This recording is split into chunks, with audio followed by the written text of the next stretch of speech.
Rewind-A-Dynamite from the post-wrestling site. AEW, lighting up the fuse. Sit back and enjoy the bubbly as we hear from Jon and Wai Ting. Where we're going, we don't need roads, and if the buck stops here, this thing might blow. Everything you hear are opinions of the show, and if you don't like it, go to the forums and let them know. Let them know. It's John Pollock and Wai Ting. Hey, John. Hi. How you doing? You going to do the rest of the song? No, I'm not going to do the rest of the song. I could barely do that part. It is Wednesday night. Dynamite is done. My basement is dry, so John Pollock's in a wonderful mood, unlike last week. So it's great. Cause for celebration. Yeah. Yes.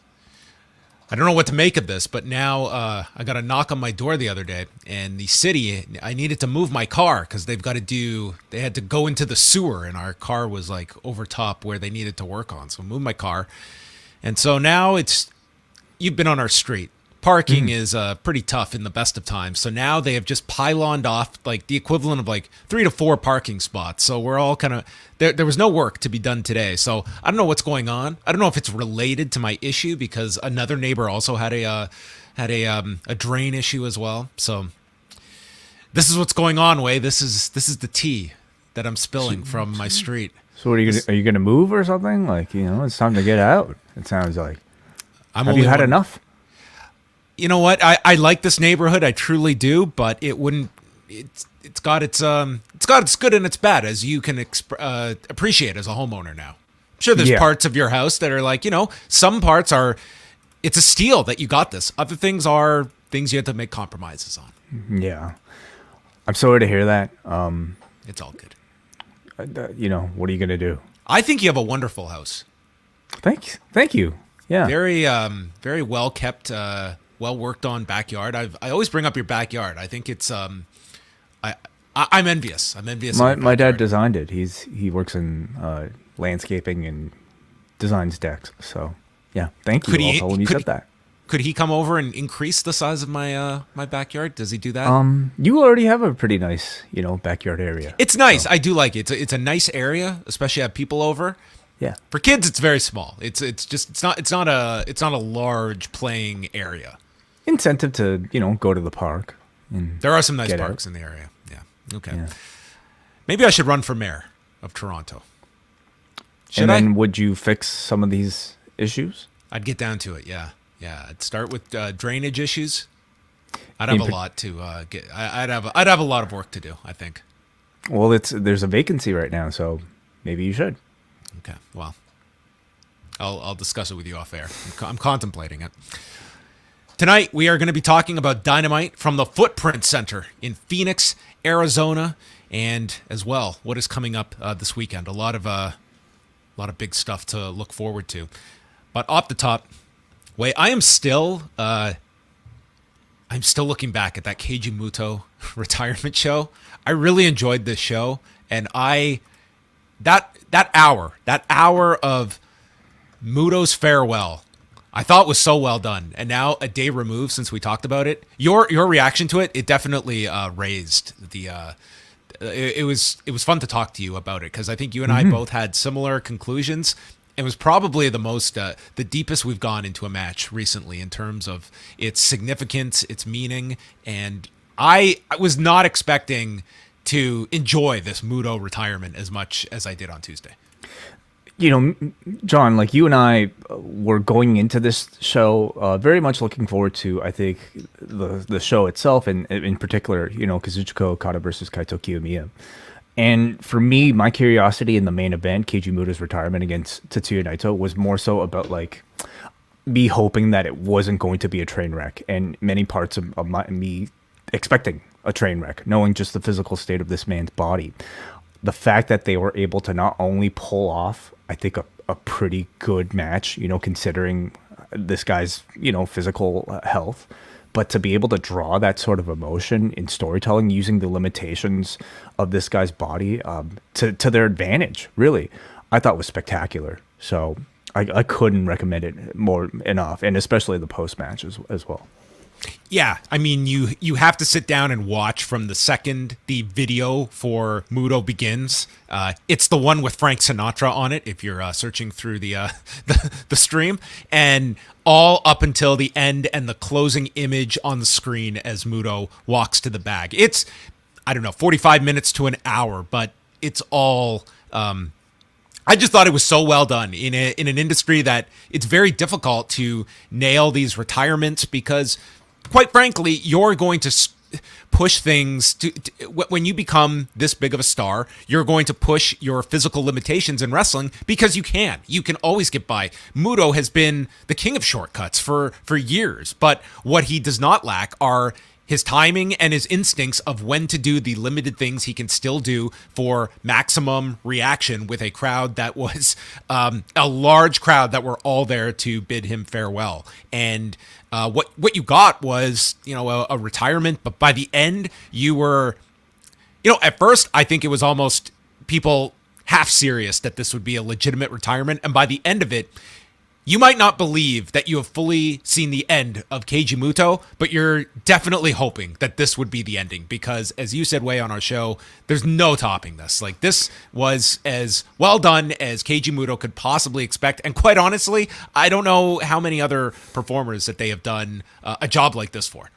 It was very much, reminiscent of Ric Flair and Shawn Michaels. It felt like going out on the biggest stage possible with a good match, which is, I think, the most that somebody in their 60s can ask for. To be able to main event a stadium show the size of a Tokyo Dome against Tetsuya Naito and to deliver an emotional experience, you really cannot ask for more.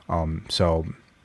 we'll see if he sticks to this. I mean, they spent the whole year building up to this and it ended fantastically, but, do they continue to respect it?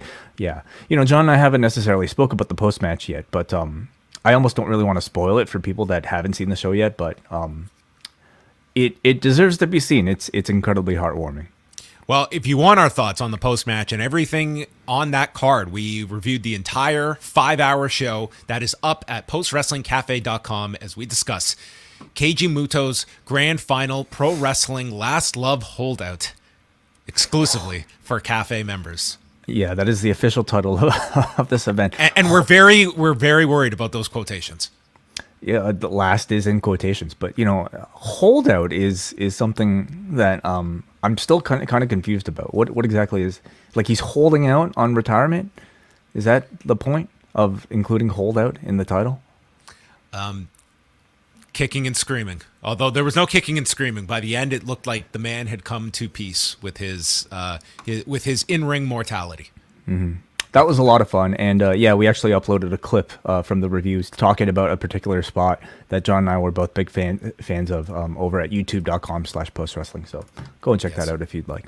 Yes, and Way also covered his post-match comments backstage, which whenever you state now, you always have to be worried what this man said after getting the year off to a pretty low start for Keiji Muto. But that is all up there, as well as Okada, Kiyomiya, and I thought a really fun card. It's sort of a sample of all these different companies, some of the standout performers, and you got to see talent from, obviously from Noah, but DDT, Tokyo Joshi Pro, Dragon Gate, All Japan. It was just a mishmash of all these different styles, different performers. I really liked the concept. I was enjoying this card up until the main event, and then you got this retirement for Naito beating Keiji Muto, and then the bonus chapter at the end of the show. So there you go. Check out all of that stuff.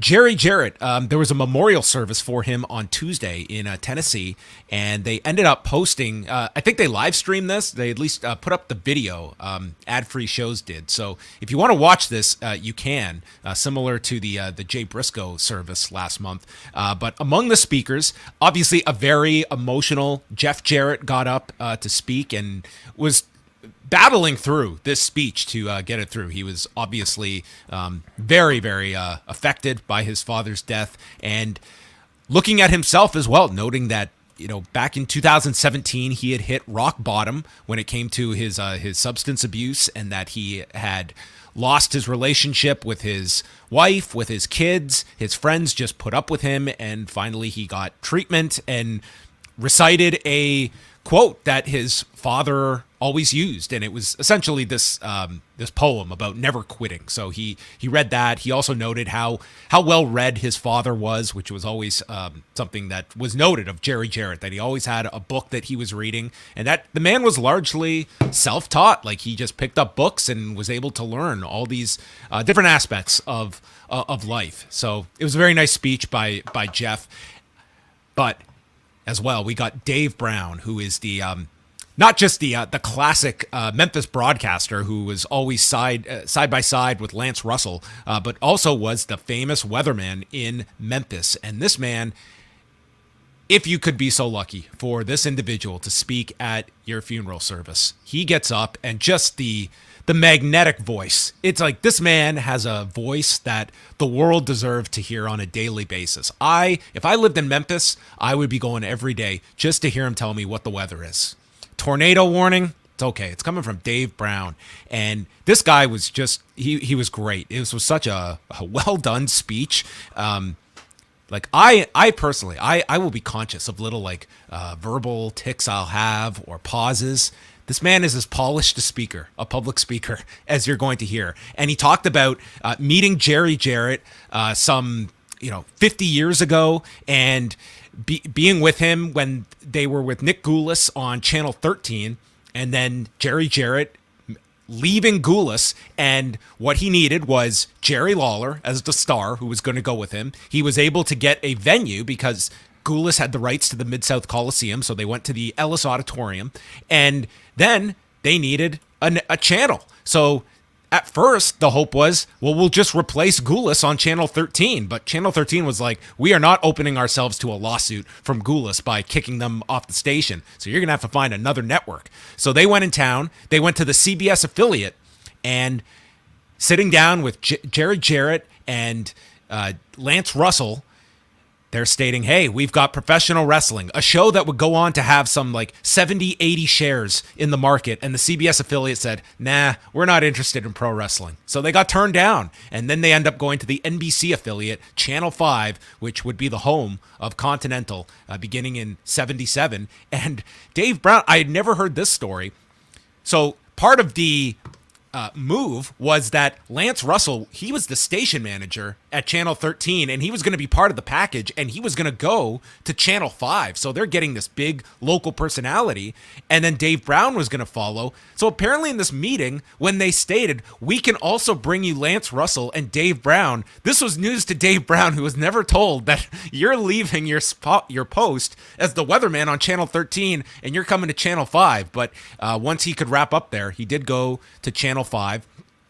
And then in another crazy story was that just a few years ago, before the pandemic, Jerry Jarrett called up Dave Brown and said, I'm thinking of getting back into the wrestling business.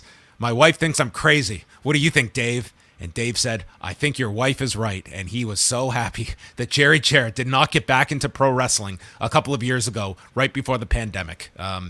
The man was a very savvy businessman, but he clearly had a soft spot for professional wrestling. But I think for all concerned, you don't want to be jumping into the pro wrestling business over these last couple of years. But what could have been one final Jerry Jarrett run? For all we know, he could have been booking AEW. Could you imagine? I guess, sure. He could have been in WWE with this kid for a time. It could have happened. Jerry Lawler could not attend because of his recent stroke, but he did send in a message, just thanking Jerry Jarrett and knowing him since 1970 when he broke into the business, and all the stars that came through Memphis through Jerry, who brought entertainment to the wrestling world. And he called his two greatest moments in his career. It was Jerry Jarrett that was responsible for him winning the AWA title and his rivalry with Andy Kaufman that he called his two biggest moments. So if you have a chance to see this, I thought it was a very moving speech from Jeff, and Dave Brown was just, this man is like listening to, the man just has a voice that demands an audience. So a really great speech from him as well. Moving on, we have some ratings. No, actually, first, just a quick note. Congratulations to Sonya Deville, who got engaged to her partner, proposed to her last week, the day after Valentine's Day, and she proposed to her, and then her girlfriend immediately grabbed her bag, and she had her own ring in there that she had been saving. Did this happen to you, Wai, when you proposed? It did not, no. Oh. but really sweet. You know, when I proposed, I didn't have a ring. Oh, okay. It was I knew that my to-be wife was going to want to pick out her ring, and I didn't have it in me to guess and know that I would. My wife would have been, yeah, this is wonderful, but you've got to return this because I'm not wearing this. So she actually appreciated the fact that I did not have a ring. Even guessing sizes, would have been very difficult. I kind of had to sneak around to I don't even know what I did, but ultimately I asked her best friend what she wanted, and that's always what my recommendation. Just ask your best friend. Yeah, that's always the right move to go to. Mm-hmm. Ratings notes. We're gonna go backwards here, starting with SmackDown on Friday night, and they did 2,383,000 viewers and a 0.58 in the demo. So down slightly from the previous week. They dropped 10% in the demo, and they did a very big number in Canada, over 295,000 viewers. So that was one of their biggest numbers going back as long as I've been tracking SmackDown numbers. So a big figure in Canada on the eve of Elimination Chamber. While Rampage that night was outside of its time slot and aired at 7 p.m. Eastern due to the NBA All-Star coverage on TNT, and they did 287,000 viewers and a 0.07 in the demo. These would be the lowest numbers in the history of Rampage, and that would include other airings of Rampage that aired outside of the normal 10 p.m. time slot. So last year, there were 2 episodes of Rampage that aired at 7 p.m., which was the time it aired this past Friday. And they did 410 and 482,000 viewers, respectively, a 0.14 and a 0.22. So, I mean, you can't just say the sky is falling based on this number. At the same time, I also can't entirely dismiss it as just it was outside of its time slot, because even comparing it to other airings of Rampage that, let's remember, this has been bounced around to 7 p.m., to 5:30 p.m., to 4 p.m. It's never done this low. And it was funny because I caught up on a lot of stuff when we were away in Montreal. I did not watch Rampage. And when I sat down tonight, I was curious, what am I going to be behind on watching tonight's Dynamite by missing Rampage? And outside of the angle they shot with the House of Black with the Elite, that was pretty much not repeated, but if you had missed it, you really missed nothing because it was all done on tonight's show. I can't say there was anything that I watched Dynamite tonight and I had questions about that would have been answered had I watched Rampage. The biggest thing seemed to be Keith Lee's return, which, if you're only watching Dynamite, was really a non-factor. Was that even brought up tonight on Dynamite? They had a graphic for Rampage with Dustin and Keith Lee. To speak this week, right. Yeah. Okay. So if you're watching, you'd be like, oh, when did Keith Lee come back and why is he blonde now? So that's really the only thing. But, I mean, even that was sort of almost reduced to a Rampage exclusive story at this point. Yeah. Sometimes it's a good experiment to maybe step away and see if we did you miss the experience of watching Rampage? And honestly, the answer is no, especially when there's so much else to watch. So I watched Impact. I watched last week's Impact. I mean, I only had so much time, and I did want to catch up on Impact, so I watched that. And I mean, it's not like this was some lame duck Rampage either. You had an Elite match on the show, and they're wrestling again this Friday. So obviously the number will be up this Friday, but I don't go out and just say completely dismiss this number. I think it sort of just underscores a larger trend that one of the things we have noted is that when AEW gets bounced around, this is an audience that finds the show. And I think with Dynamite, they will. But Rampage, I think it's less and less. And this was one where, for whatever reason, this was not as important as other times when the audience has been much higher outside the time slot. They needed to do a 3-on-3 basketball game between the Elite and Top Flight and Era Fox. I'm not kidding. There would have been some curiosity for that. Curiosity. I don't know if I'd be tuning in right at 7 to do it. Hogan and Paul White. Yeah, you can give us the match at Halloween Havoc, but what if you two got into monster trucks on the top of Cobo Hall? Legendary. Give them both. Legendary moment. Yeah.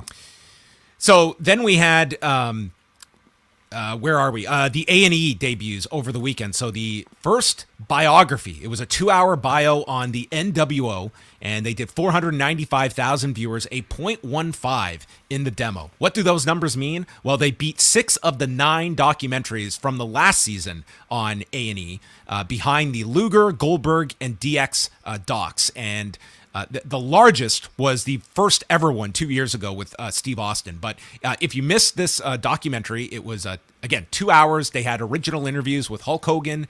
Kevin Nash was very emotional at times talking about Scott Hall. And they relied on prior interviews done with Scott Hall.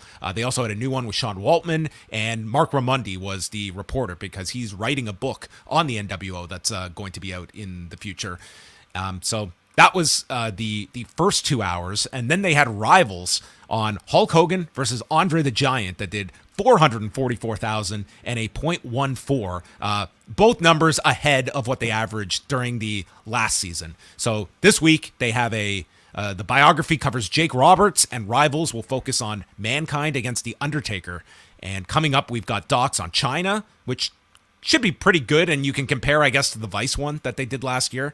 Kane, which I don't know what to make of 2 hours on Kane. I mean, that's going to be a real interesting one. Don't know if I'll be checking that one out. The Iron Sheik, which could actually be very good. When the Megan brothers did that Iron Sheik documentary a number of years ago, it was very good. And he has a very sad story involving his daughter and just his story of like coming over to the U.S., his involvement at the with the AWA and then with the WWF, Vern putting him up to go out and shoot on Hulk Hogan. And then the last one, it's the week before WrestleMania, and it's 2 hours on Dusty Rhodes, which is probably going to be the big one that they push. I would say the most significant. It's not as though they've done a huge push on television for these A&E beyond the typical promotion, but I would say the Dusty one, it actively builds up your number one story for WrestleMania. Yeah, maybe you could bet, Cody doing a bit of extra promotion for it as well, since he'll undoubtedly be a major part of it, of course. So, I don't know what it is, John. Like, I feel like my appetite for these sort of like wrestling documentaries isn't really all that high compared to previous years, when I feel like there was a real lack of this sort of content, and every single DVD release, every single, third-party documentary felt like they were big deals. Now we just seem to get them and nobody really seems to talk about them, and they just, they're not as important to me. Yeah, there's so much programming out there. It's one of the things I lamented about Wednesday nights, that we only have 2 hours of AEW programming. And oh yes, of course, we'll get to that. Mm-hmm. Final numbers: Raw on Monday did 2,006,000 viewers. So for the third time this year, they topped 2 million viewers, up 11% this week, and a 0.58 in the demo. That was up 19%. They were the number one show on all of television, and their highest numbers since those back-to-back weeks with the Raw 30th anniversary and the Raw following the Royal Rumble. So very, very solid number for Raw. And they did just over 348,000 viewers in Canada, which would be behind the Raw is 30 special in Canada, and right near the level that they did for the night after WrestleMania last Monday. So they're doing some monster numbers in Canada, like highest in quite a while, with SmackDown, and among their highest in the last several years on Monday night. So who knew? Push two strong Canadians and you're going to get Canadian viewership up. I mean, it was certainly... The thing is, it's not just a localized story. It feels like everybody is on board with this thing. So, especially Canadians, of course. So, dude, cool. Sammy did so much promotion for that event, and yeah, and you have a story now where it's like the soap opera of when are Ross and Rachel going to get together? That's what we've got between Owens and Sami Zayn over the next couple of weeks, and building towards this this big moment that. Typically, like, this is like the episodic type of storytelling that does numbers because of that intrigue. It's sort of been the entire Bloodline story, has it not? Where do these men's allegiances lie? Is Sammy truly with the Bloodline? Is Jay truly with the Bloodline? is Kevin truly with Sammy or not? So tune in to find out. Last thing here is this Friday, actually. It's the Impact No Surrender card that's airing at 8 Eastern. This is an Impact Plus special. It'll also be airing on Fight TV. Fight TV as a separate pay-per-view. It's not part of Fight Plus. But we have Josh Alexander against Rich Swann for the Impact title. And the story here is that Rich Swann lost the title years ago to Kenny Omega. He has never gotten his rematch for the title. So this is him trying to get his placement back on top of Impact Wrestling against the franchise player, Josh Alexander. Mickie James takes on Masha Slamovich for the Knockouts title. Slamovich has been a character that they've pushed very hard, mainly through her program recently with just building her up essentially with the undefeated streak as long as it went. And then Motor City Machine Guns and Kushida take on Kenta, Chris Bay, and Ace Austin in a 6-man tag, which I would imagine is going to be very solid.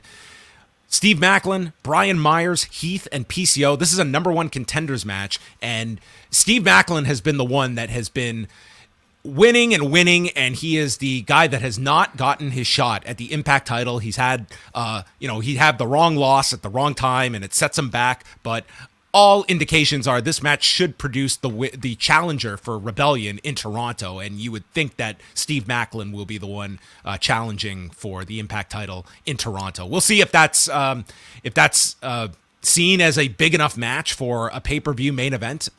Steve Maclin's a good performer, but we will see. I think the jury's still out on him as a main event level talent, but it seems like it is his time. Joe Hendry and Moose. This is for the digital media title, and Wai, this will be one of your favorite types of matches, a combat match. And what does that entail? Getting on Twitter and trolling each other? Yeah, it's going to be like talking mad shit about each other in 140 characters or less, doxing the other guy. This is going to be not for the faint at heart, okay? This is going to be a very violent match. So what is a combat match? I imagine it's just like a street fight. I couldn't tell you. I don't know. But Joe Hendry's been like really popular in Impact. Like he's been having some really good matches lately. Moose is very good, very underrated. Where he has improved to. So this should be fine. The Death Dolls against the Hex, Allison Kay and Marty Bell for the Knockouts tag titles. Frankie Kazarian will be taking on Khan, the former member of the Ascension. Don't know how this match is going to be, but Frankie Kazarian's back. He's got this. And then a live edition of Busted Open with Dave LaGreca, Tommy Dreamer, and Bully Ray. So this setup, okay? They sit down at a table, and they've been having this. They're no longer friends, Wai. They hate each other. They can't stand the sight of one another. So Santino Marella proposes that they have a live Busted Open at the pay-per-view. We're going to talk. We sit down to talk on Impact to promote a segment where we're going to talk at the pay-per-view. So tomorrow night on Impact, they're doing a Beat the Clock challenge involving Bully Ray and Tommy Dreamer. Now, what are you beating the clock to achieve, Wai? Whoever wins in the shortest amount of time gets to talk first. During the Busted Open segment. I mean, this to me is like they're arguing over, I go first. No, I go first. Well, you're both going to have to wrestle matches, and whoever, like, imagine you and I went through this. Like, who talks first each week? I will gladly lose and let you talk first, John. I'm more than fine to let you. So if you pay to hear us talk tomorrow night on Impact, find out who will talk first. I mean, it's kind of funny because wouldn't LaGreca be the one to talk first? Like, he is the host of this segment. I think he should be. They should make it a 3-way, clearly, in this Beat the Clock. Okay. And then the pre-show has Giselle Shaw against Deonna Purrazzo, and what might be the match of the show, Speedball Mike Bailey against Jonathan Gresham, which hopefully it gets time. Unfortunately, this countdown's only a half hour, and you've got 2 matches, but I would have loved to have this one on the pay-per-view. I mean, this is, 15, 20 minutes of these two would probably be the match of the show, to be quite honest. So anyway, that's No Surrender. Impact is back with this show, and John Cena and I will be doing a show for Post Wrestling Cafe members on Saturday. So look out for that. We've got, for patrons, we have this week's Keiji Muto retirement show that is already up. Then Thursday, it is MCU Later with WH, Scrump, and Rich Fan reviewing the latest Ant-Man and the Wasp film, Quantum Mania, that critics are just, they're very divided on, Way. Yeah, I haven't checked the Rotten Tomatoes recently, but I mean, I think it's somewhere in the vicinity of 50%, at least critically. So it's these MCU films lately have been very divisive, and that tends to make for a really good conversation. So I'm really curious to hear what each Scrump, WH, and Rich thought about this movie, because it's very divided. Also on Thursday, Brandon Thurston and I are releasing an interview with Lucas Middlebrook, who is a labor attorney that has worked extensively in the fields of professional sports when it comes to unions, associations, and he also has a big history in mixed martial arts, he represented Nick Diaz, he has worked with Leslie Smith in the past, and he's also very familiar with pro wrestling. If you remember, he was talking last year about working alongside Andrew Yang, and he'll have an update on that, and also explaining, we frequently have the subject of independent contractors come up, and what qualifies as an independent contractor. Do WWE wrestlers fall under that label? And what are the differences between a union and association? And if professional wrestlers and fighters, for that matter, wanted to unionize, what are the actual steps that they would have to go through? So a bit of a primer when it comes to some of these labor issues that we talk about from a overall perspective, but actually getting into the steps towards change. I think that you'll find this conversation very interesting and plays off really well with the discussion I had with John Nash last week. So if you're interested in that, it's going to be dropping Thursday at 1 p.m. Eastern on both the Post Wrestling and WrestleNomics feeds. I'm loving more Pollock and Thurston interviews. This is becoming a regular thing. Yeah, we're enjoying doing these chats, so you can look out for more. But Way, the question that is on everyone's mind is, how did you watch Dynamite tonight? How did I watch, Sean? I watched through NordVPN. Our thank you to sponsor of this particular podcast, of course, NordVPN. I only watch AEW through AEW Plus right now, and of course, I can only purchase it outside of Canada through the use of a VPN. You can also use NordJohn to sign up for a cheaper subscription through any service in other locations, which I have actually done with Netflix ever since account restrictions were announced in my particular country. So I'm enjoying Turkish Netflix right now, and it's been freeing. How did you settle on Turkish Netflix? It's one of the countries that hasn't been impacted by these restrictions, and it's considerably cheaper. So that's how, John. And, it's not even like, it's something that is perfectly fine to do. As far as I know, it's not illegal or anything like that. It's just, if somebody were to travel outside of Turkey, they could use Netflix outside. So you can use that through NordVPN to sign up for any subscription service for a cheaper fee.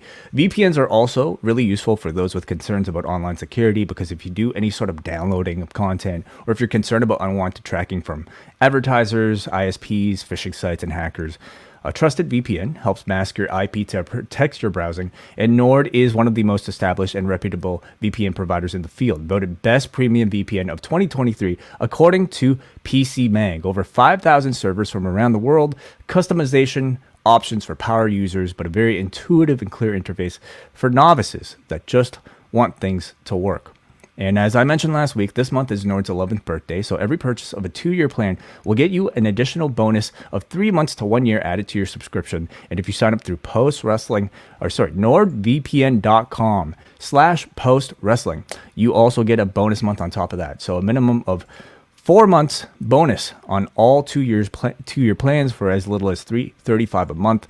Use NordVPN.com/postwrestling and try it for 30 days, or get your money back if you don't like it. Again, NordVPN.com/postwrestling, and let them know you found out about Nord through us. Our thanks again to Nord for their sponsorship of this podcast. There you go. NordVPN.com/postwrestling, and let Way know what he is missing on Turkish Netflix. Give him some guidance. The content is the same, but yeah, you could pretty much browse content from any country if you want. Okay, well, maybe you should go on a world tour across all the different regions and report back to us. Hey, man, I just finished Physical 100. I'm waiting for Drive to Survive, which comes out on Friday. And in fact, you and I might actually do a review or at least Oh. do some reviews, I should say. So, Drive to Survive is back Friday. That's right. We're probably going to be discussing that. And next week on Rewind-A-Way, it is WWF UK Rampage 1992. So I know our UK listeners, they always love when we swoop in on their culture. And that is what we're doing next week, as WrestleMania 8 is in the rearview mirror, and it's time for dun dun dun dun dun dun dun dun Rampage. Oh, wow. Is that your version of the Rampage theme? The fact you had to ask means it was not a great one, but I tried. So a lot of singing tonight. Okay, on that note, we are getting into Dynamite from Phoenix, Arizona. Gotta say, this was a Dynamite that on paper did not look like the most appealing Dynamite. And I would say from a action standpoint, while there was one match I really enjoyed, and one of which I think a quart of blood was lost in. I did not feel that the wrestling was at the usual Dynamite level on this show as a whole.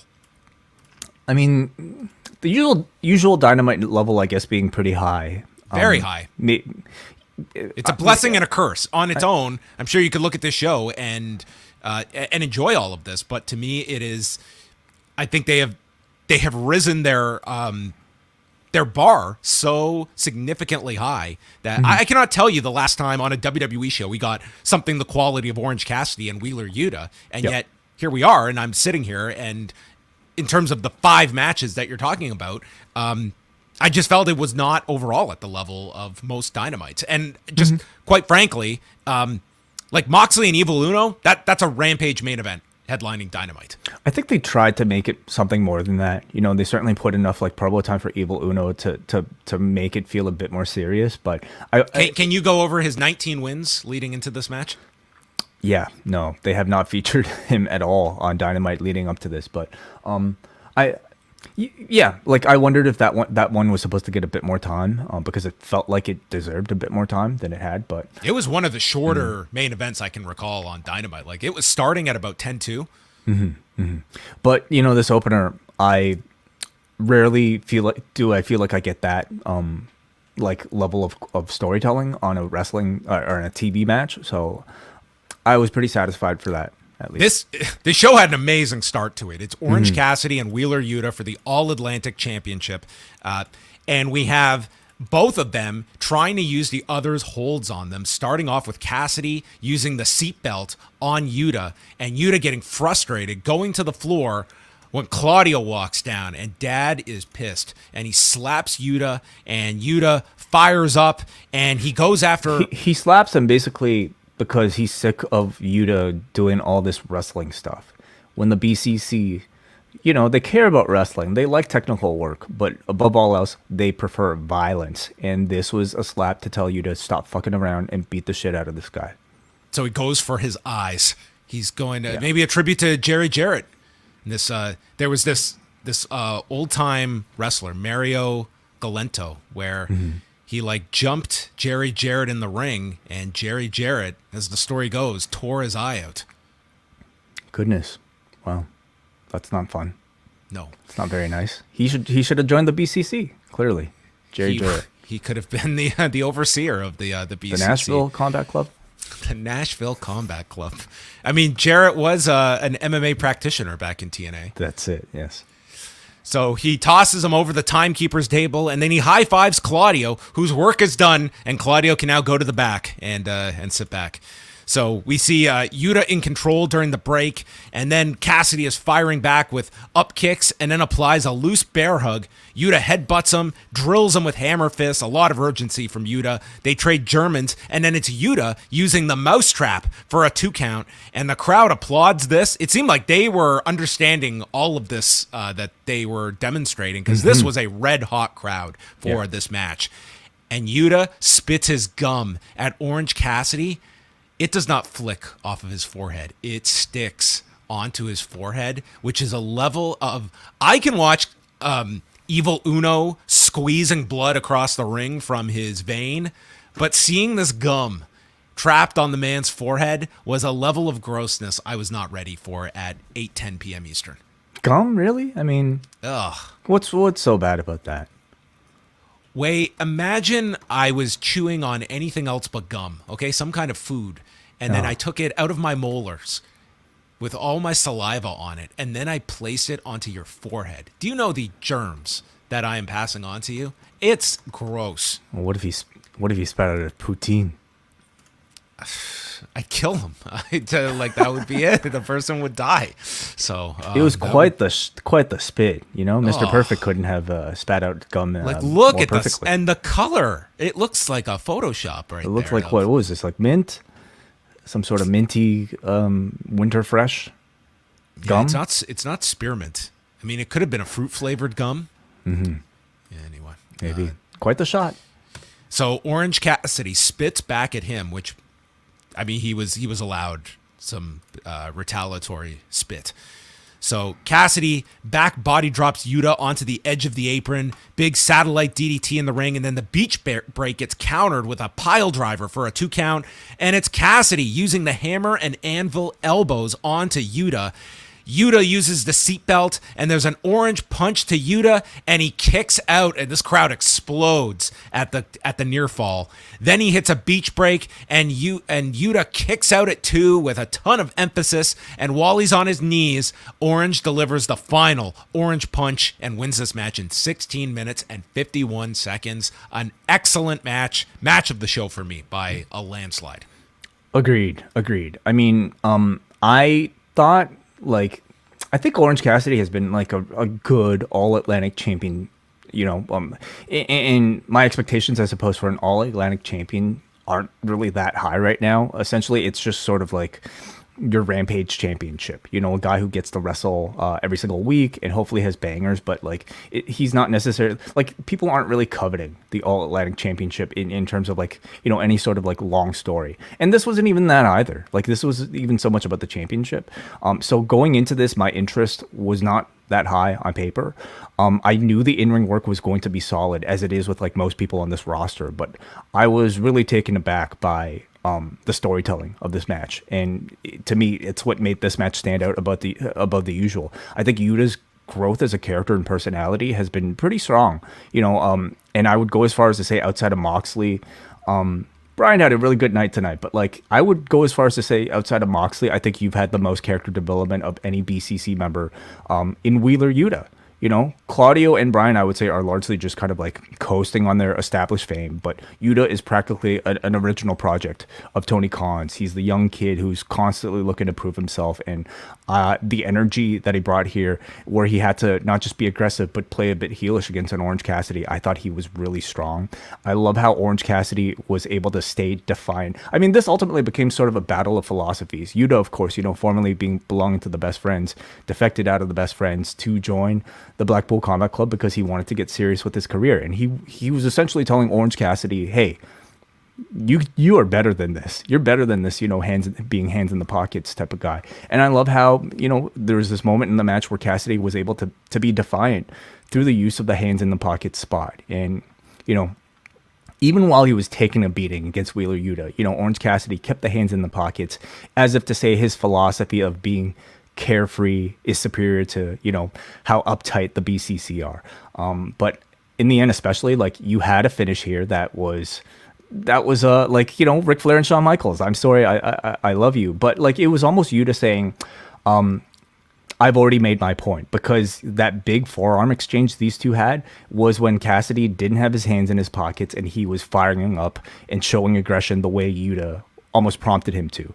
So I thought it was almost like a moral victory for Yuta here in the conclusion, because he made Orange Cassidy tap into something that he's not normally used to tapping into. So wonderful storytelling in this match. Don't skip it if you are going to skip this Rampage. Yeah, and probably you could expect follow-up to this, given where the direction seems to be going, at least with the Moxley, Claudio, and Yuta members of the BCC. Yeah, because, you know, obviously Mox is tied up. Bryan's tied up. Could see a tag team. Yeah. Yuta is crawling, and Cassidy offers him a hug, but Claudio comes down and summons Yuta to leave, and the crowd is so upset that they're not going to hug it out, and Yuta leaves with Dad. Yeah. I think the BCC are really interesting in that, like, they they all kind of adopt like Jon Moxley's personality, where you can kind of play babyface and a heel depending on the opponents that you're facing. Ultimately, they're still baby faces, but like they could be overly dickish to the point where you might want to boo them as well. So they're incredibly versatile and I think very interesting. Renee interviewed Hangman Page and Evil Uno, and Hangman says that you can't prepare for Jon Moxley, and Uno thinks that Page doesn't believe the Dark Order is on his level, so he does not want Hangman getting involved in his match with Moxley later tonight, and Hangman would end up staying in the back, but we would see him in the post-match. Really strong promo work, like, you know, in these couple of weeks from Evil Uno. I mean, obviously, clearly the man has always had it within him, but plays a comedic character. But you know, these few couple of weeks have been really good to showcase. It's been a really good week for Montreal wrestlers, hasn't it? Yes, I mean he is right on that list for this week, and I think he realized like this is my big shot to have a big television match and get some promo time to build it up, which is it doesn't get thrown out too often for characters at his level on the big show. Ricky Starks is out, huge reaction, and essentially he says Jericho doesn't want to give him a rematch, so he accepts that and says, "I'm moving on," and this crowd cheers that this program is over, which I don't know if that's the reaction you are coveting, but this audience was ready for them to just stick a pin in this program and Starks moves on. But it's all a ruse as he issues an open challenge with a contract for Revolution to face anyone. Out comes Jericho, and everyone here that cheered the program being over also sang Judas at the top of their lungs. And he says Starks isn't done with him until I say so, and that you beating me was the highlight of your career, but it's never going to happen again, and I can beat you anytime, any place, but it's not going to happen because you're not at my level. So Peter Avalon comes out to answer the open challenge, and he is met with a Judas effect, but not just a normal Judas effect. It's a Judas effect from the spiked jacket that Chris Jericho is wearing. So Avalon may have been killed. Yeah, this could have been like homicide, you know? I mean, we never got an update on Avalon after. It's very dangerous. Spiked jacket. Jericho enters the ring and says, "Maybe I will embarrass you at Revolution." And Starks wants to fight him without the JAS in his corner because he knows Jericho could beat him on his own. So why won't you fight me on your own? And Jericho is stating that I would add an addendum to this contract that would leave the Jericho Appreciation Society in the back, but I don't have a pen. And Stark says, "That's too bad because I do." And he pulls out a pen, and Jericho takes the pen and he clicks the pen open. His crowd pops. He references like what he used to do with the list, basically. Yeah. And then we got the best line of the night from Excalibur, who says, "Never before has bureaucracy been so exciting." And Jericho adds the stipulation and says no one outsmarts the Ocho, as Starks smirks as he thinks he's got the better of Jericho. So you're left to believe here that either Jericho is exceptionally gullible and got talked into the lamest reverse psychology, or Jericho ultimately has a plan, because first they showed Starks smirking at the camera and then they kind of showed a look on Jericho's face. So this is sort of spy versus spy of who won this negotiation. Okay. That's how I took it. Yeah, you're probably right, because even because I thought this was a little too easy. It was very contrived if you're looking for it as Jericho being talked into this match. It kind of reduced like Jericho to like somebody who, like a toddler who's easily kind of tricked into something like this, and I would definitely give like Chris Jericho a bit more credit in as a creative sort of mind than just a segment like this. I'm assuming another layer to this segment in the contract of some sort, or he has a non-member of some sort. How about a gauntlet on top of this? No more gauntlets. Yeah, I'm sensing, the crowd kind of being pretty sick, of this feud by now and wanting it to wrap up. And that pop was telling, like they're ready for this to wrap. It kind of made me surprised that like Starks would even tease it, because I don't think it reflected positively on the feud. How many weeks do we have until A month? 6 weeks? Revolution? Yeah.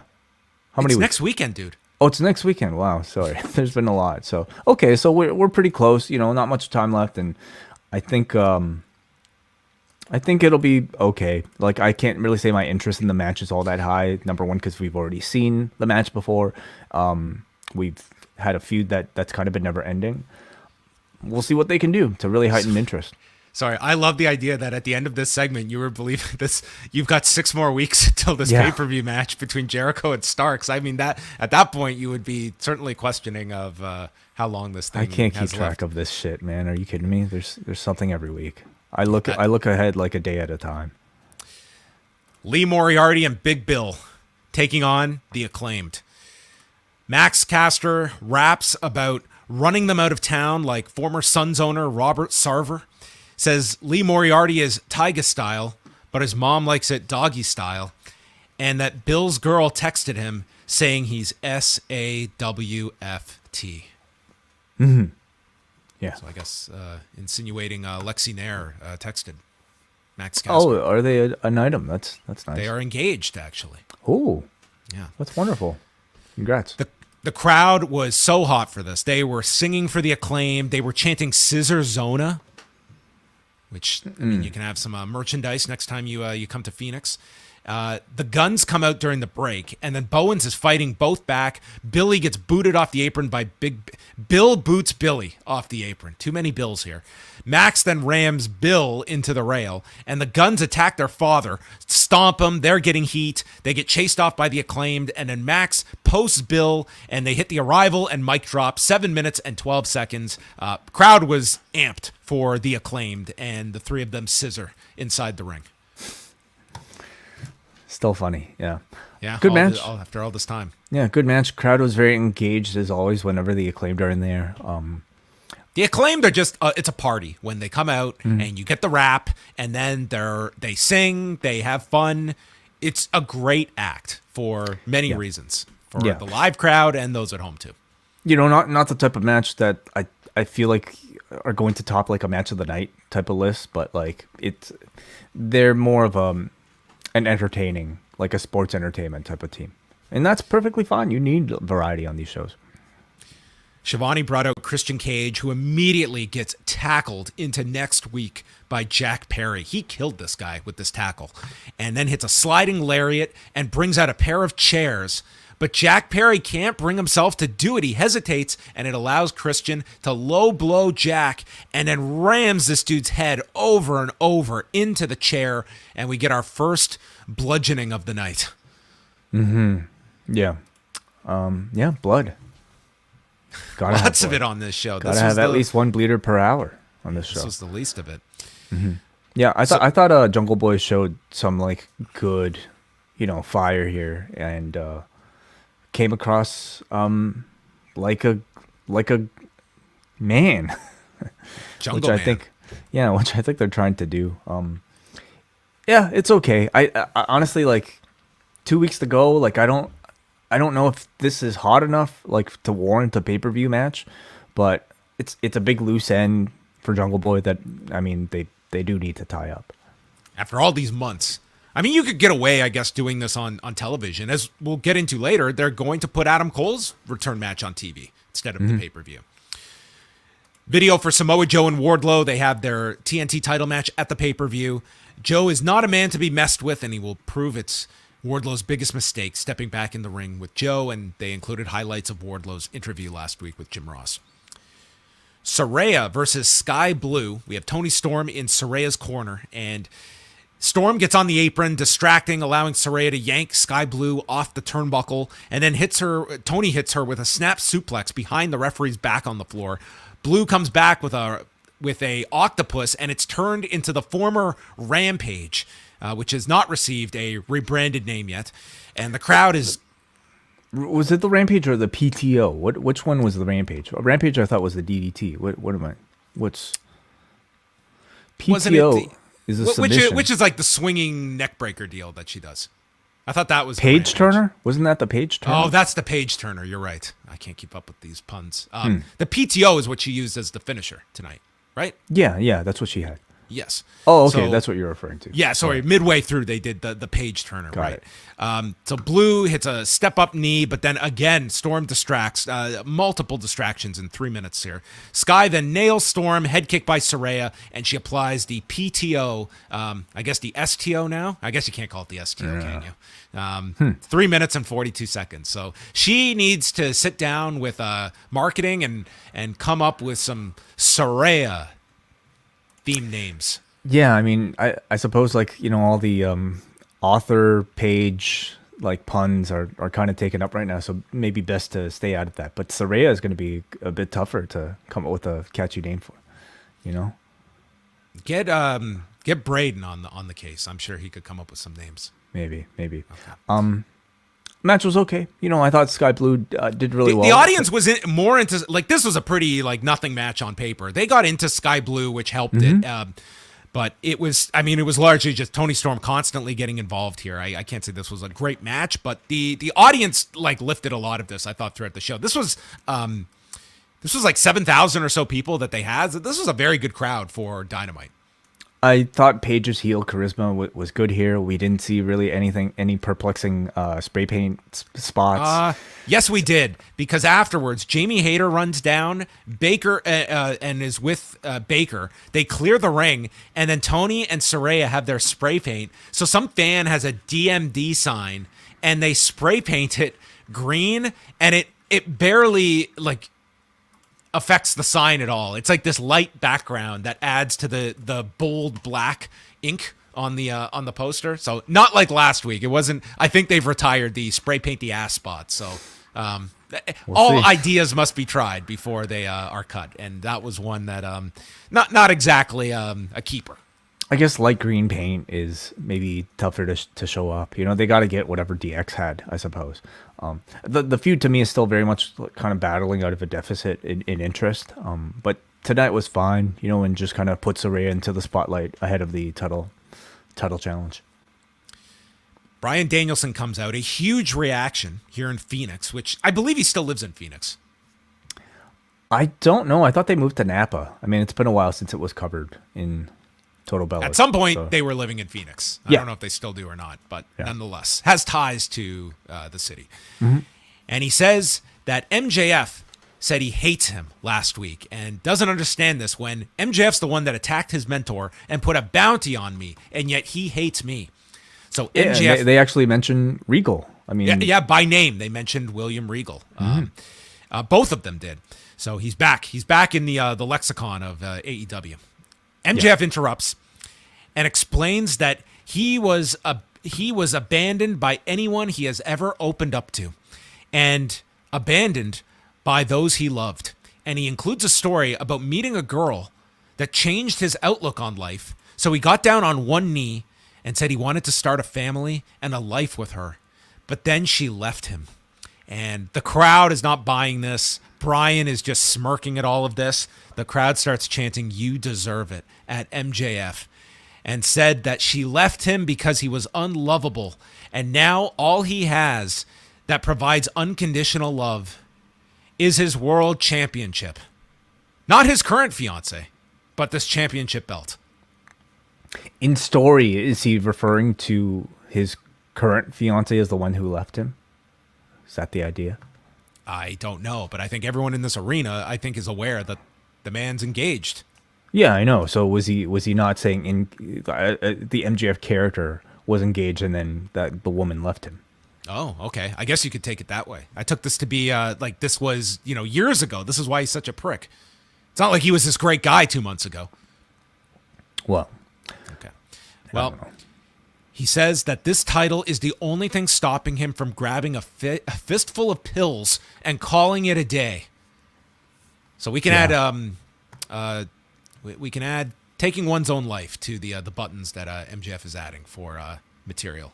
Mm-hmm. He explains Danielson has everything he wanted. He has a family and a wife, 2 kids, and you take it all for granted. And he hates Danielson because he's had more concussions and head trauma than anyone in the history of this business.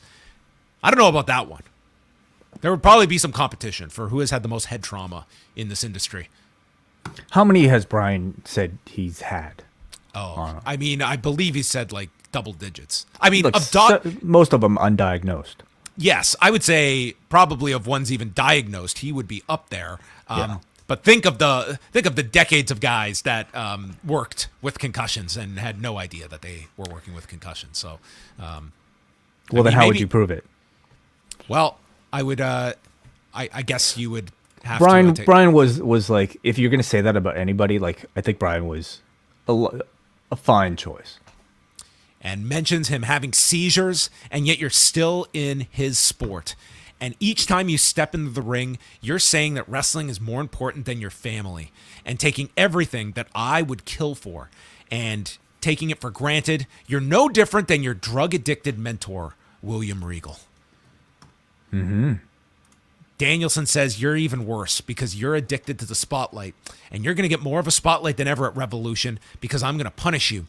And now I'm going to address your children. And he looks into the camera, and Danielson warns him, don't talk to my children or I'll kick the shit out of you. And as someone that has heard Danielson state that he limits himself to 1 hour of screen time per day, and the idea of the Danielsons even having cable, I had it hard to believe that his kids were watching Dynamite at 9 p.m. on a Wednesday night. I doubt it. Still, I mean, yeah, they might not be watching, but you still don't want somebody to mention your kids' names on national TV, especially if you don't like the person. I mean, they could find this on AEW's YouTube channel the next day. I mean, they could be all over Twitter. It's all over these podcasts. Yeah. MJF disregards this warning and says hi to Birdie and Buddy. It's Uncle Max, and he's going to make their daddy pay for his selfishness, and I'm going to rip his arm out of his socket and make sure he can never play with you again. And I'm going to give him a gift at Revolution, and that gift is going to be early onset CTE. As Danielson attacks MJF, he's heard enough, and Danielson breaks free after the security are in to separate them, and breaks free, nailing MJF on the floor as they are once again pulled apart. Very intense segment here with MJF going for the jugular here. How did this segment work for you? I thought it was very good. I thought MJF delivered a pretty awesome promo, and I loved the logic that he used to attack Bryan. I love the setup. We haven't, to my knowledge, heard him talk about his romantic past, or at least this particular romantic past where he was so heartbroken. And I don't even know if we've ever heard him state his desire to, want to start a family. Wait, we've never heard an inkling of any of this, which is right. That would be my negative to this, is that it just felt so out of place here that it was almost as though But it's the heel. Like, if he was making it up, I still think that was perfectly acceptable because he's a heel trying to get into the brain of Bryan Danielson. I'm not necessarily looking for truth and sort of like an airtight, backstory here from MJF. How low is this guy willing to go in order to attack Bryan? And if he fabricated all of this just to kind of get into, to attack the man's ability to be a good father and a family man. I mean, I think that just makes him even more heelish. Every time you step in the ring, you're saying wrestling is more important than your family and your children. I thought was a brilliant way to twist Bryan's backstory, which, up until this point is presented as something that is like noble, a man pursuing his passion, had it taken away from him, and, despite all odds, worked hard to strive to get it. But you can also reframe it as a man being incredibly selfish and, maybe neglecting your long-term health with your family in order to get your jollies out and bleed on TV. So I thought it was a very believable and heated promo here by the end.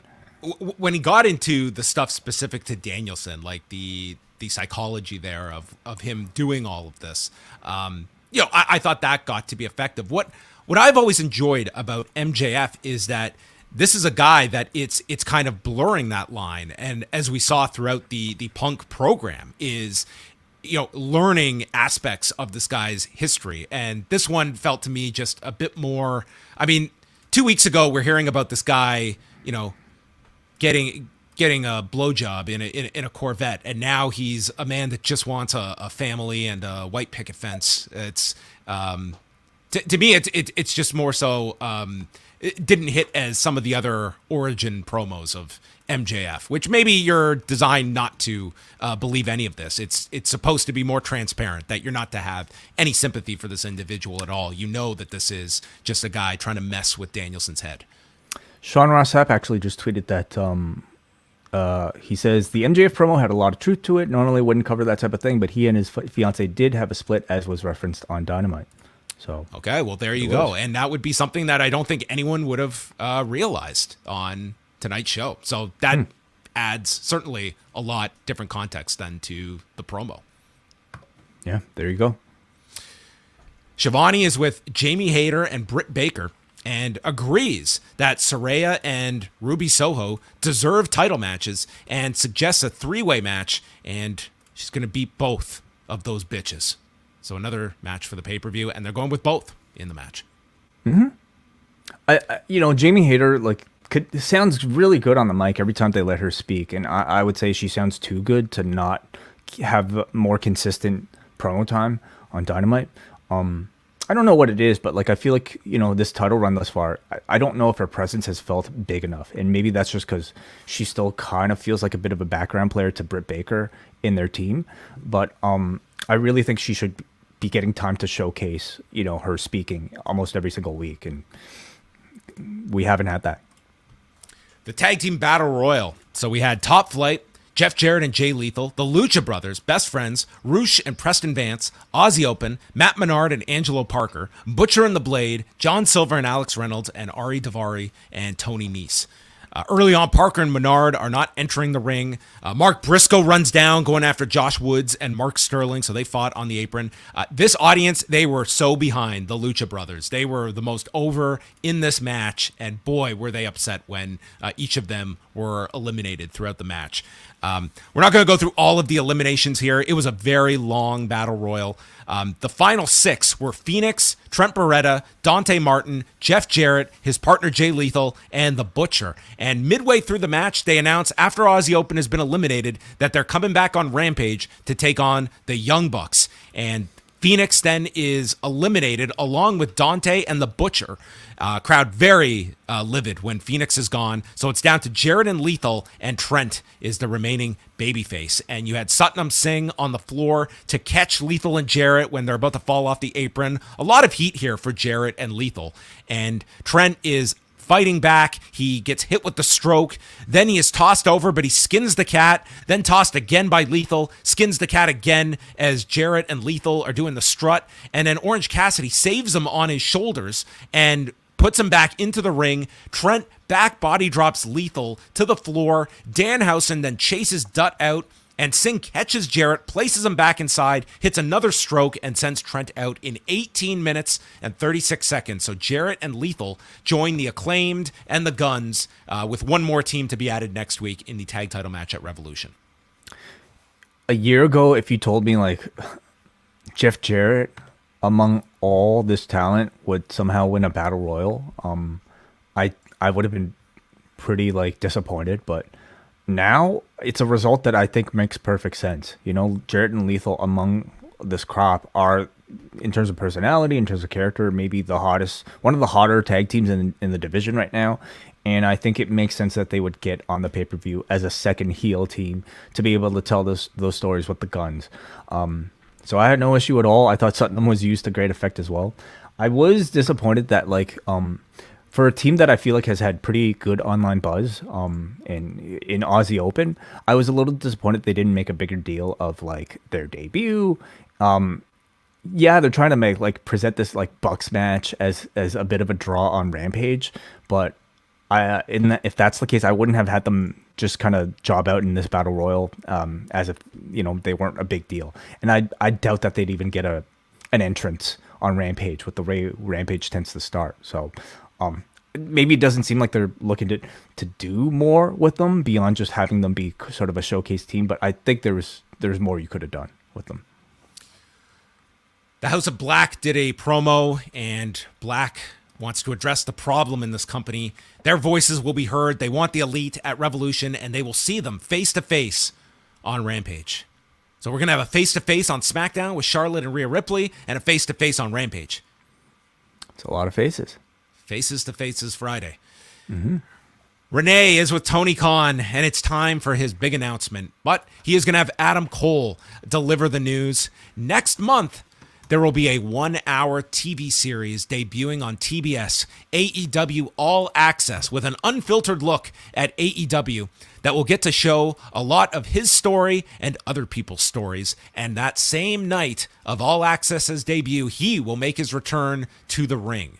So I would guess that this is going to coincide with Power Slap ending and All Access going into the slot the week after Power Slap ends, which I believe it is set to end on March the 8th because they have the pay-per-view that following weekend. So they didn't have a date, though, for when this was going to debut. And Excalibur specifically noted that we'll have to find out the premiere date of this. So I guess maybe that's not locked down yet, whatever the date is. But it's an hour look. And I think, obviously, this is what they had been shooting that we had heard about for all this time that they had been shooting for. I guess, what do you expect with this? And are you curious to watch the first episode of this? It seems like it's their replacement for Roads to the Top, maybe more focused on behind the scenes.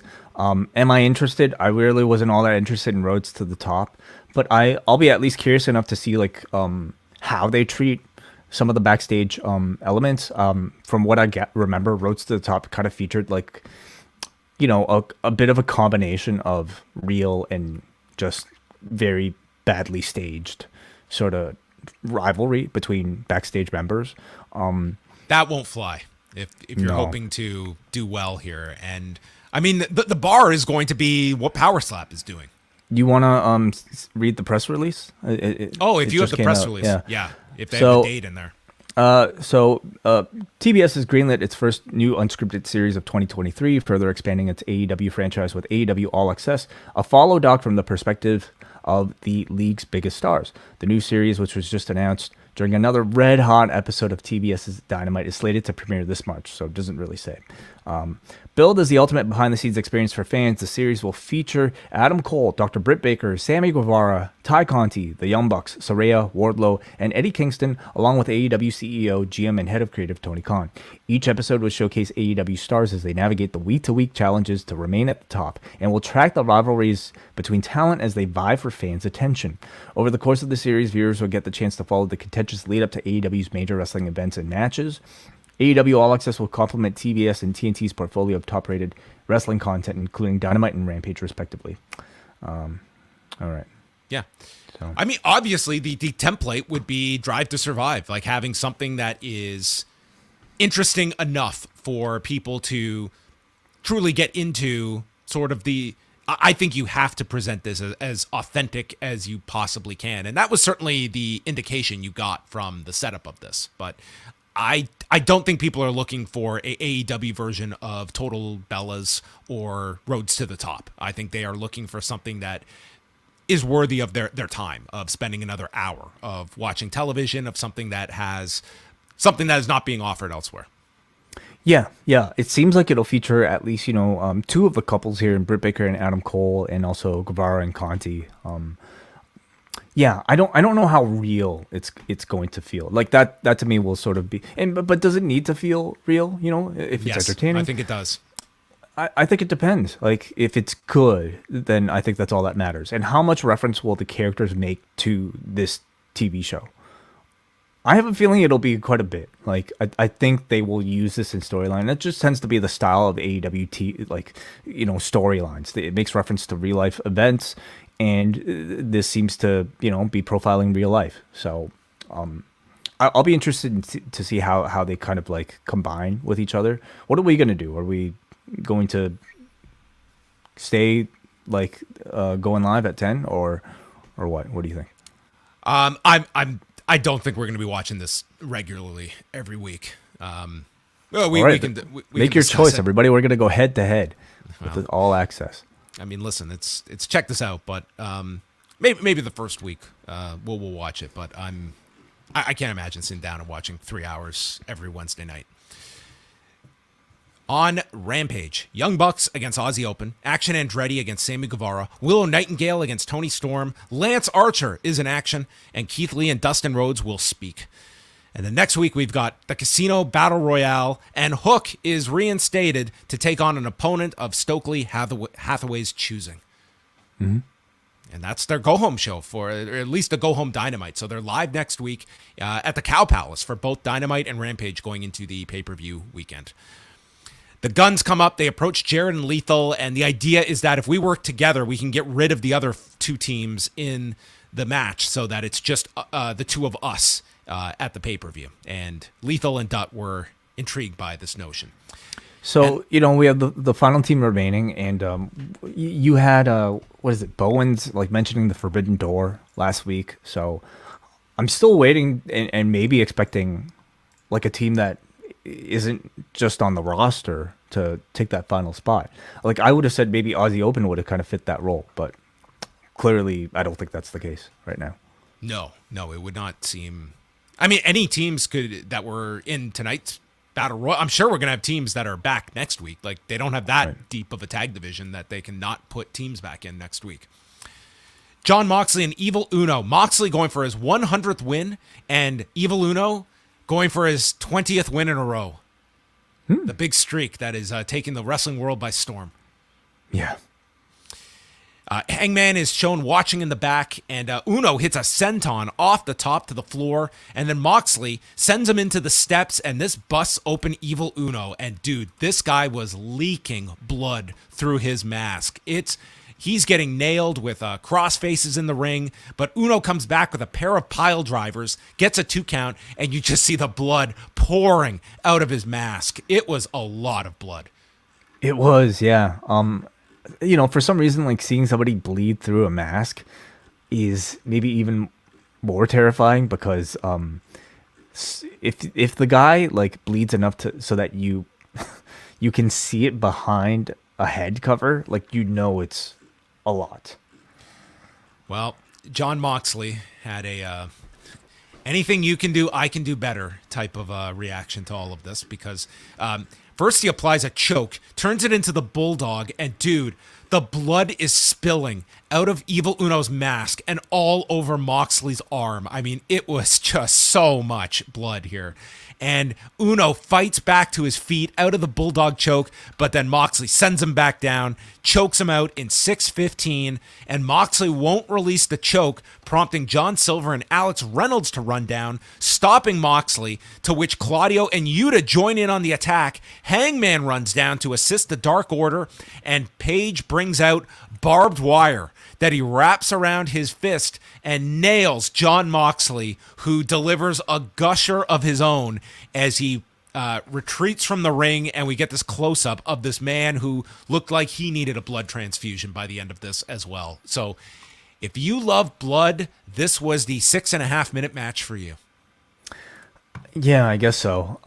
I like blood. I don't know if I love blood. At this point, it's really becoming a bit of a cliche, When it's squirting, I mean, that's where you are testing the limits of people's stomachs. I think the intensity and the setting called for Evil Uno to be bleeding. I thought it was completely pointless to have Jon Moxley bleed again. I mean, it's a cliche at this point. You would have missed it. It's only the closing shot of the show where you see the up close. You wouldn't have even noticed if you missed that last shot of him. I thought it had nothing, honestly. But I mean, the guy, loves this. He loves bleeding. So whatever. Good for him.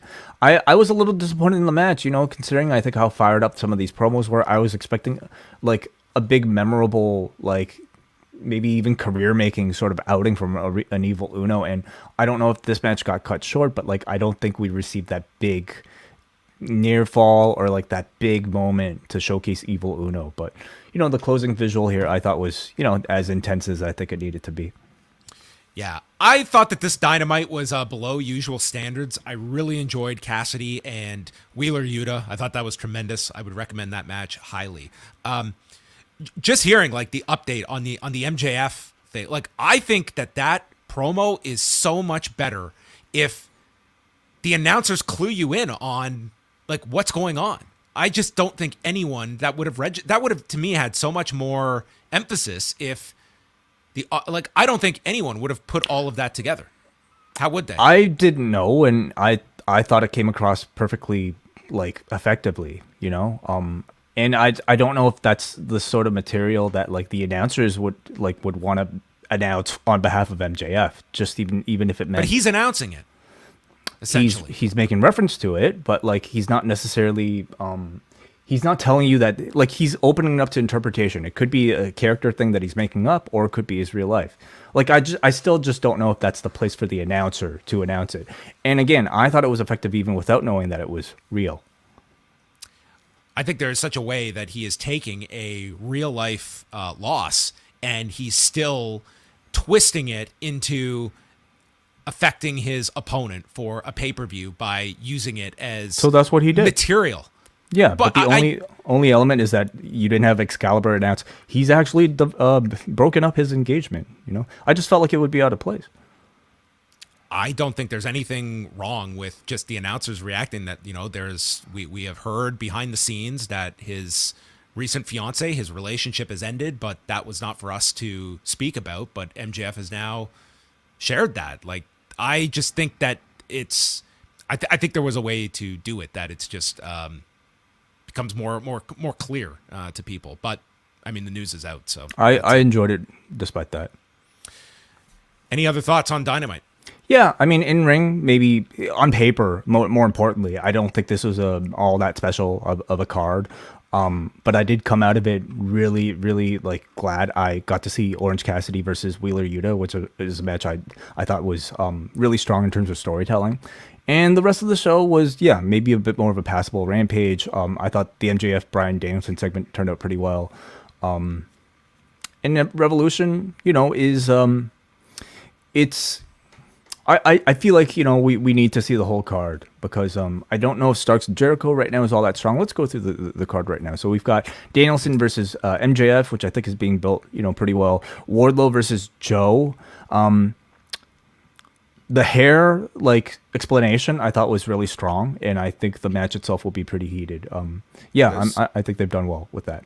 Saraya, Hayter, and Soho, I think it's probably the weakest program thus far on the show that's featured consistently. Mox versus Page, I think, is very good. Jericho and Starks, bit more on the weaker side. And then you have the tag team defense right now with Jarrett and Lethal versus the Guns and the Acclaimed and whomever. So, and the Elite against House of Black. Oh, for Revolution, you're right. Yeah. So yeah, that's actually pretty strong. Like when you throw in, especially that trios match.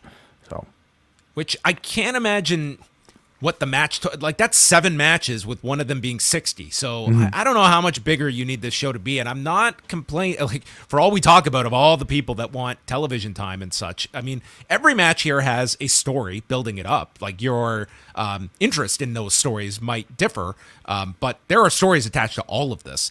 And I think a more compact. This is not going to be compact time-wise, but match-wise, I think it's. I prefer this over your 12, 13 match card. I think Tony will still shove in like 4 more matches in there. Like Jade doesn't have a match yet. Like somebody, they'll do something. None of these are going on the buy-in, so you can expect buy-in matches on top of this. So that's probably at least 3 more matches. So that's up to 10 if you're going by that. That, like, plus you got Christian and Jack Perry. If that ends up on the pay-per-view, that's a potential match. Yeah. So, like, I mean, it could end up with more, sure. On paper, like, I think it's a good-looking card, and I'm sure, like, the week of, we'll really analyze this card and say, okay, like, I'm in. I'll watch the show. But, like, the product itself feels a little bit cooler, you know, than usual. And maybe it's because WWE, with the Bloodline Sami angle, is so hot, and we're heading to WrestleMania season, but... I don't know. I don't hear the buzz, you know, that I usually do around a pay-per-view. Well, just remember, the week of is next week. Yeah, I know. Just crept right up. All right, feedback time. We will also make time for any super chats if you send them our way. We have a bunch of feedback here on the forum, but how do you want to start? Let's go to forum.postwrestling.com for some of your thoughts. Benjamin writes, when Moxley's in the main, someone get the med kit out. It's going to be a bloody night. I actually like the MJF Danielson segment this week. It's nice to see some continuity and logic. So next thing, what is with AEW's women's storytelling? Yeah, well, this is the story that, Wai stated that he thinks is the weakest one.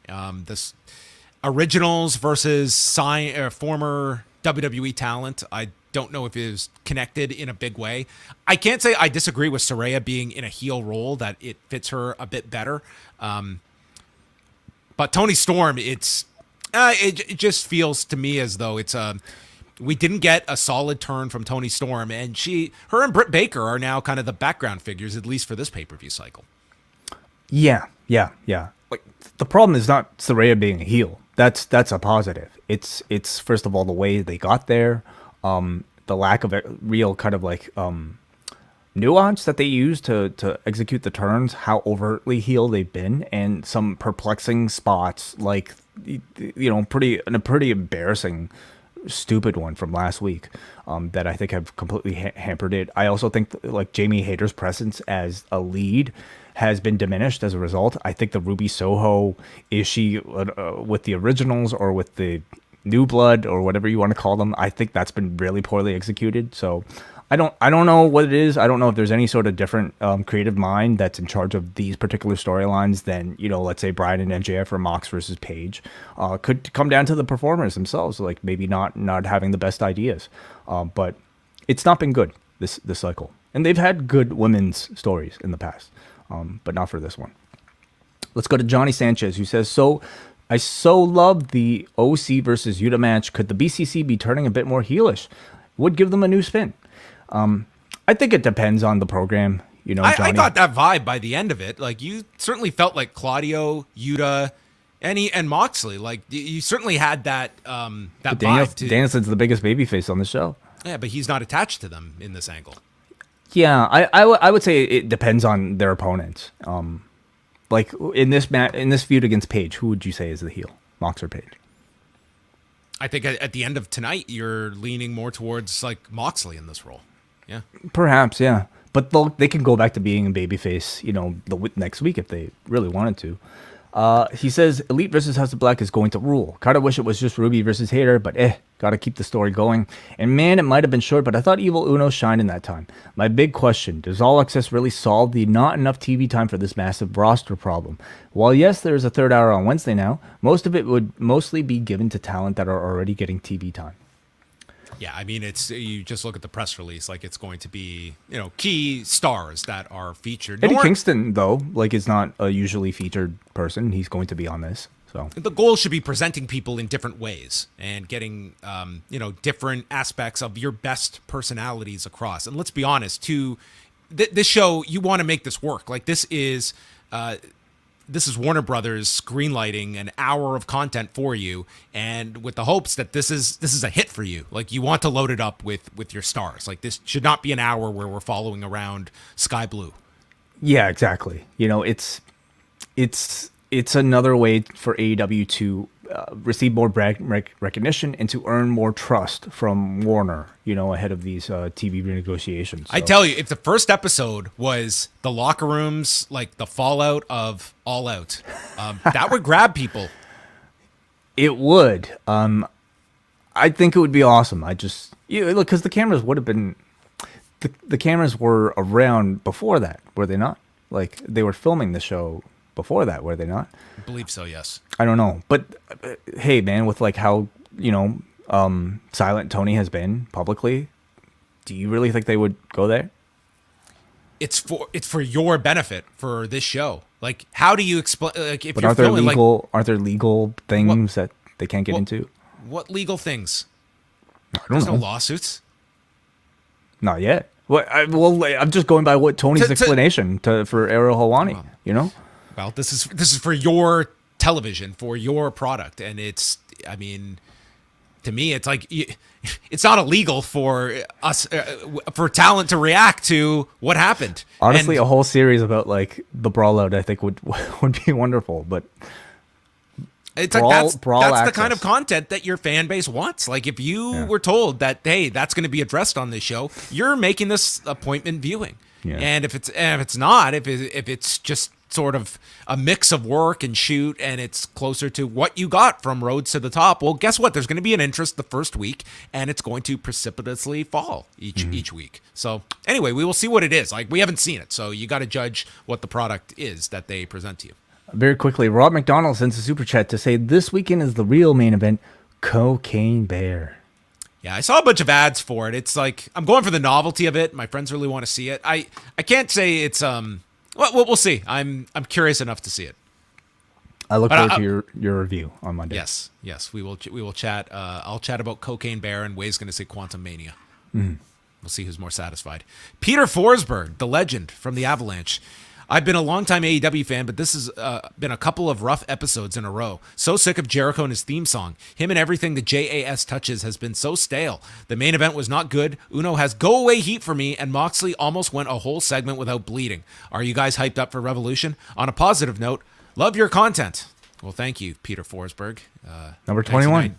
96 Stanley Cup winner. Yes, well, Mr. Forsberg, I think Revolution will be a very good show. Am I hyped for it? No, I wouldn't say I'm hyped for the show. Even though I look at it as a very good show on paper, all AEW pay-per-views are great on paper. Like, is there something that's so special about this particular show that I think elevates it that much more above a typical edition of Dynamite? There is, but not to the level of previous shows. And I wonder if we're still feeling that CM Punk effect of him not being there. And probably another pay-per-view that's not going to top the prior years. Revolution last year, it had Punk and MJF and Hangman Page against Adam Cole, and that it did very well for them. And I can't sense 10 days out, there 11 days, that this show is going to outdo last year's Revolution. They would need a really big week next week. But to me, MJF and Danielson, it's been a fine program for the build it has. It promises to probably be a great match as well.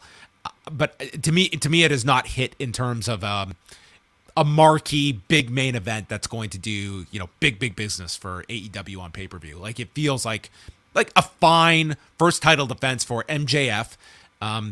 But I would say Danielson does feel cooler than when he came into AEW overall. Like that first initial blitz when he's coming in, that I think him challenging for the title would have been so red hot as a pay-per-view program against whoever the champion was. And is that a problem with the storytelling? Theoretically, the more TV time you have to tell, to put a Bryan Danielson in the spotlight, he should be hotter. What does that tell you? Yeah, I guess you can look at just where, like, you're watching this, like, the audience is behind him, but like, am I on my own here? Do you sense differently? Like, I just don't feel like if you were to do, and granted, some of that is like the newness of Bryan Danielson, but when he faced Kenny Omega at Grand Slam, had they put that on pay-per-view, I feel like that would have just been a huge match as Danielson's first match in, even his first couple of months in going for a title on pay-per-view that, maybe he will prove us wrong and we're underestimating his drawing ability because he hasn't been put in a position to carry a pay-per-view like this one with MJF. Yeah, I think the promos have been good, but like, the story has had several chapters and it almost feels like it's something different every single week. So I was glad that Bryan gave us a bit of a reset by kind of recapping all the elements that have gone into this storyline so far. But, maybe going more to your point, John, earlier in your criticism of this MJF thing, he's sort of been introducing different things almost every single week. For one of those weeks, it was like him getting into a darker side of himself. Remember that? Like, for a couple of weeks, he was like suggesting getting into a different MJF, like almost and I don't know if that's still in play or not. Like last week, we've had the arm story, and this week now it's about psychologically attacking him with his children. So it's been it also seems like he is making a very concerted effort that none of his stuff is going to be taken as an opening for the audience to cheer him, which to his credit, they are not. Like, this is a guy that has become such a great heel that it's hard to stay a villain, but he is doing that with these promos and going into all of this territory that it seems designed to make you uncomfortable when he's talking about like ending his life. What's been better for you, this program, MJF and Bryan, or MJF and Mox? I would say MJF and Moxley. And what was different about it? Because I don't think you got much out of Mox in that program. Like, it felt like a kind of a disjointed program in a way. Because I think you had the idea of MJF as this breakout babyface that could come out of this. And if there's anything to learn from WWE right now, it is the difference between a company that has red hot baby faces that are chasing and are going for that. I would not put Danielson in that level of where a Cody and a Sami Zayn are, and I certainly believe MJF could have been if they had made that decision to go in the babyface direction with MJF. So is it more a problem with, I think, the level of, character and that Bryan Danielson is? I don't think anyone sees Danielson as the guy that is going to be unseating MJF or is going to be that babyface to end this. And that's a combination of this is early in MJF's run. And I think it's also just that timing of Danielson. Like, I wouldn't be making that choice, like, for Danielson to... There was a time I would have put the belt on Danielson. And maybe it was when Punk left and they did that tournament last summer and we were talking about Danielson as the replacement. But at this moment, like, I just don't feel the Danielson run, and I think that sort of tells people, like, they're not... I don't sense a clamoring for Danielson to finally win this AEW championship. Like, I don't get that sense at all. Yeah, I agree. And I still feel like, I think Danielson obviously is, like, he's legendary, and I think the Iron Man stipulation is really, like, it's his ability to, like, really kind of showcase something that, very few I think can pull off, and I don't recall the last time I've seen a Bryan Danielson Iron Man match. Did he ever have one in the WWE? In WWE, I mean, he did that Rumble where he lasted the length, but to an me, Iron like Man match that, itself, this to me is the hook. Is to see, like, Bryan Danielson and MJF wrestle for an hour. But as a character, like, I still wonder if he truly fits in an AEW type of storytelling when promos are really just so strong, up and down this card between, like, a Mox and a Kingston and an MJF. I don't know if Bryan has been at that level. Like, it's still one of his weaker aspects.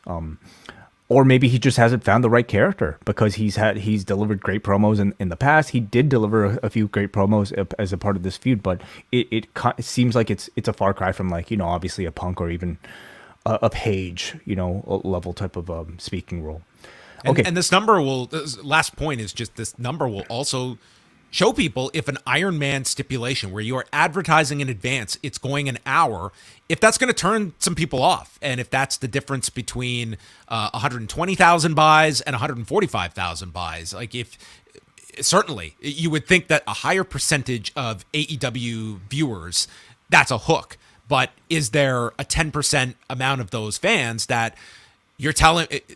It's fine to go an hour, but I don't want to know in advance that this is going an hour. I have to say, I feel like they've really understated that aspect in this entire build, Like, when we talk about, like, WrestleMania 12, so much of that was built on, like, Shawn just, like, working out. Training videos. Yeah, getting to good cardio shape. And this feud has been about a lot of things.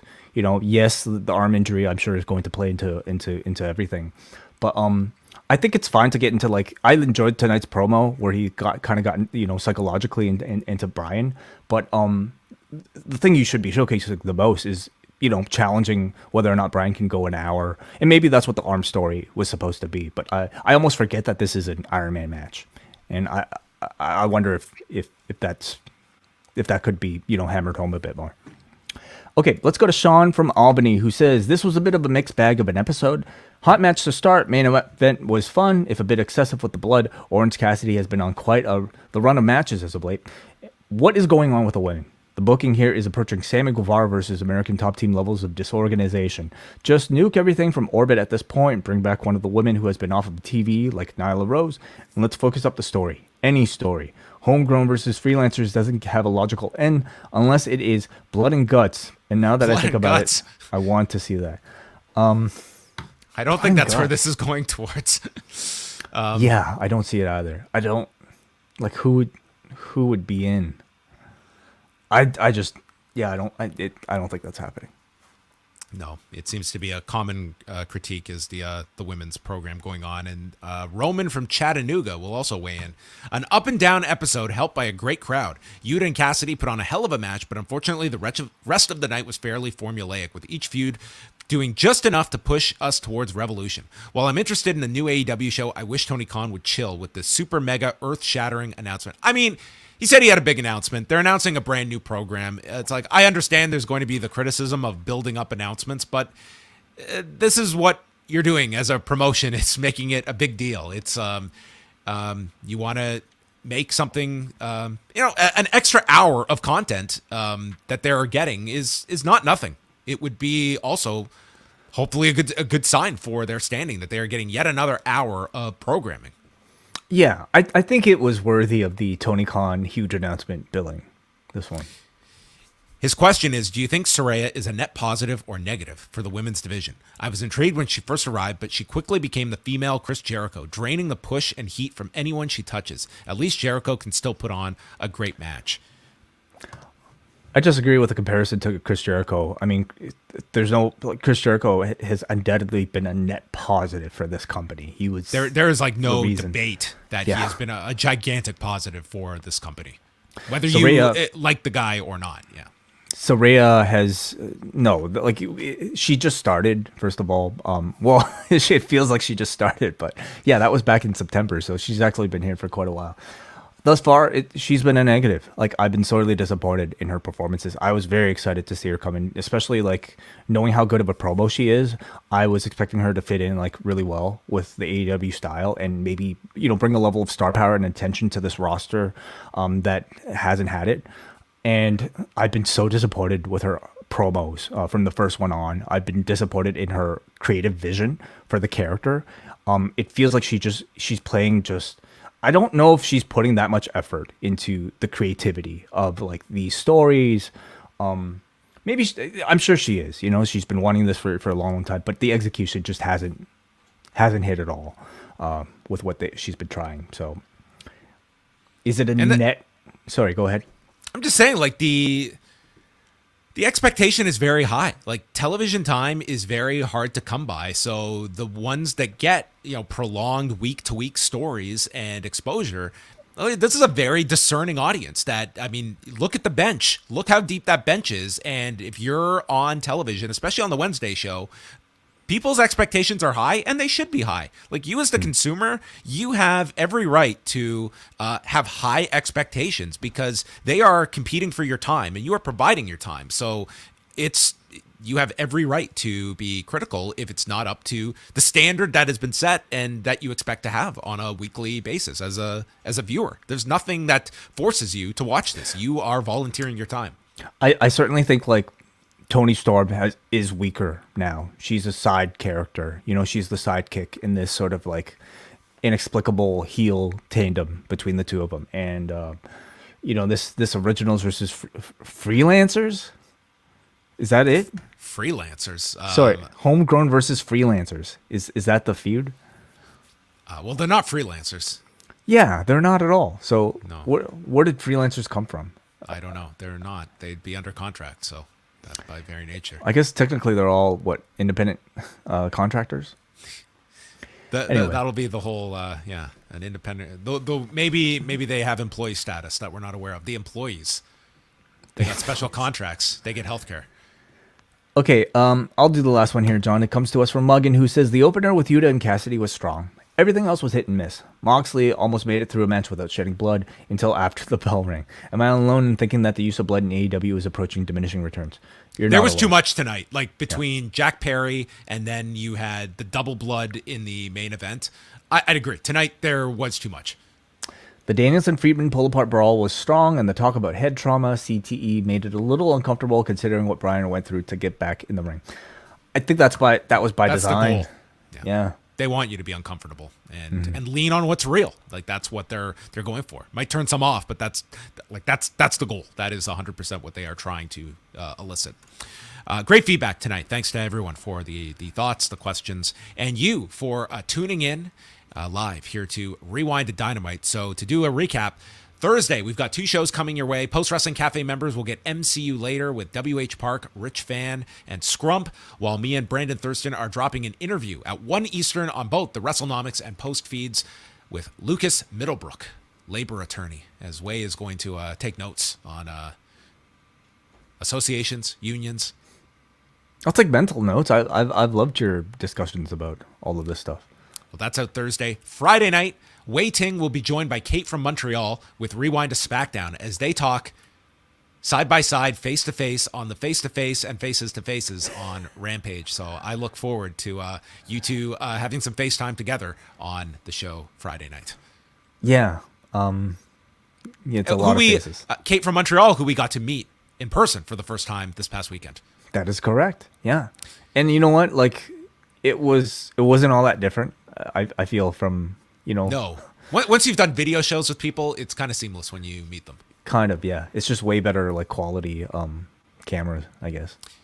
And then Saturday, John Cena and I, No Surrender post-show, as we will go through that card. That will also be out for Post Wrestling Cafe members. The NWA podcast is coming your way this Saturday night. Andrew, Nate, and Chris getting together to solve all the wrestling world's problems. And then Sunday, WrestleNomics Radio coming your way. So check out all of those great shows at postwrestling.com. You can also jump on board video.postwrestling.com. That gives you access to our beautiful faces for all of our cafe shows and everything in between. Video.postwrestling.com. And shout out to Wai Ting's backyard.